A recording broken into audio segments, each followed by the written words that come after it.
Good morning, class. We have already started our chapter water resources. I sent you 2-3 days before.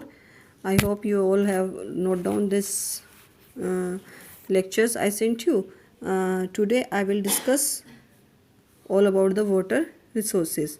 So, meaning water resources are natural resources of water that are potentially useful. Water resources में हम उन resources को लेंगे जो कि जिनको हम use कर सकते हैं.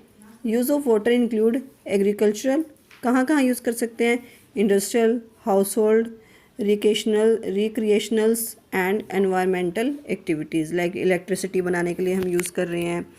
Okay, so all living things require water to grow and reproduce. अब जितनी भी अर्थ पे लिविंग थिंग्स हैं उन सबको क्या चाहिए, वाटर हमारा essential part of our life है. 3 part of the earth is covered with water. हमारी अर्थ का 3/4 पार्ट किससे कवर्ड है, वाटर से. So it is also called the blue planet as you all know. But जो वो 3/4 है उसका ओनली 2.7% इज़ फ्रेश वाटर. बाकी जो है सीज़ में है. सीज़ वाला वाटर कैसा होता है, साल्टी होता है और उसको हम अपने यूज़ में नहीं ले सकते हैं. अब ये जो 2.7% जो फ्रेश वाटर है इसमें से भी out of 2.7 the 70% part available in the glaciers, जिसको हम डायरेक्टली यूज़ नहीं कर सकते हैं. जब ग्लेशियर से मेल्ट होगा पानी, वो नीचे माउंटेन में से नीचे आएगा, वो मेल्ट होगा, वो रिवर्स में आएगा, तब जाके हम उस वाटर को यूज़ कर सकते हैं. तो जो बाकी बचा 2.7 में से ओनली 1% वाटर जो है 2.7 में से in the form of river, lakes available for immediate use, जिसको हम डायरेक्टली यूज़ कर सकते हैं. वो कितना परसेंट रह गया अब हमारी अर्थ का जो वाटर अवेलेबल है यूजेबल 2.7 था, उसमें से ओनली 1% वाटर जो है हम लोग यूज़ कर सकते हैं डायरेक्टली. ठीक है. Water resources also support rich variety of plants and animals. जो वाटर रिसोर्सेज हैं आपने सीज में देखा होगा कितनी तरह की स्पीसीज़ हैं, प्लांट्स की भी और एनिमल्स की भी. तो वो इन सबको सपोर्ट करता है water resources. It is renewable resources. जो आपने देखा वाटर साइकिल के थ्रू क्या होता है, वाटर दोबारा से बन जाता है. इसलिए कौन सा रिन्यूएबल रिसोर्स है वाटर हमारे लिए. Uses of water as you know all know, drinking, washing, irrigation, industry, generating electricity. Okay. Challenges to water availability. अब जो वाटर अवेलेबल है 1%, अब वो मतलब उसके लिए भी प्रॉब्लम क्या क्रिएट हो रही है कि एक तो जो है उस हमारी पॉपुलेशन उसकी डिमांड जो है दिन ब दिन बढ़ती जा रही है, इंक्रीज डिमांड. और वो क्यों हो रहा है, पॉपुलेशन ग्रोथ. जैसे पॉपुलेशन ग्रोथ कर रही है तो उसकी डिमांड भी इंक्रीज़ हो रही है.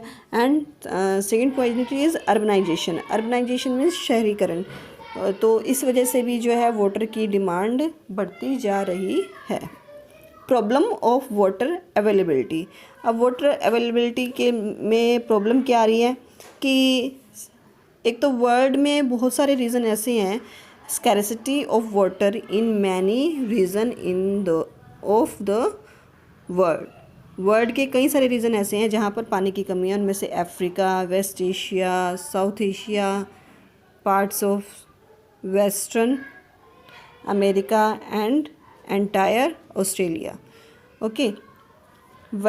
Variation in precipitation. प्रेसिपिटेशन होता है कि अर्थ पर किसी भी फॉर्म में पानी का आना. वो फॉर्म में हो सकता है जैसे कि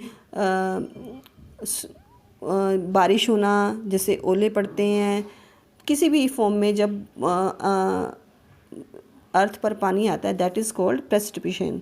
ओवर एक्सप्लोइटेशन पानी का और कंडेंशन ऑफ वाटर रिसोर्सेज, जो हम पोल्यूट कर देते हैं वाटर को, that is contamination of water resources.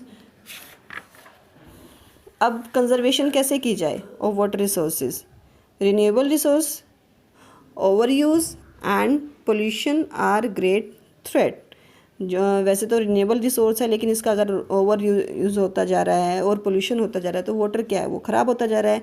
और सेकंड क्या है, केमिकल, इंडस्ट्रियल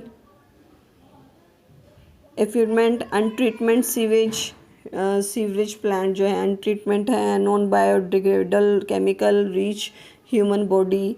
तो इन सब के लिए फिर वाटर को कंजर्वेशन मेथड क्या होने चाहिए? Treating effluents, forest and vegetation, slow the surface run off and replenish underground water, and rain water harvesting, जो रेन वाटर को स्टोर करके फिर उसको यूज़ करते हैं। Proper linking of canal to maximize the use of water, and sprinkles and drip system should be used।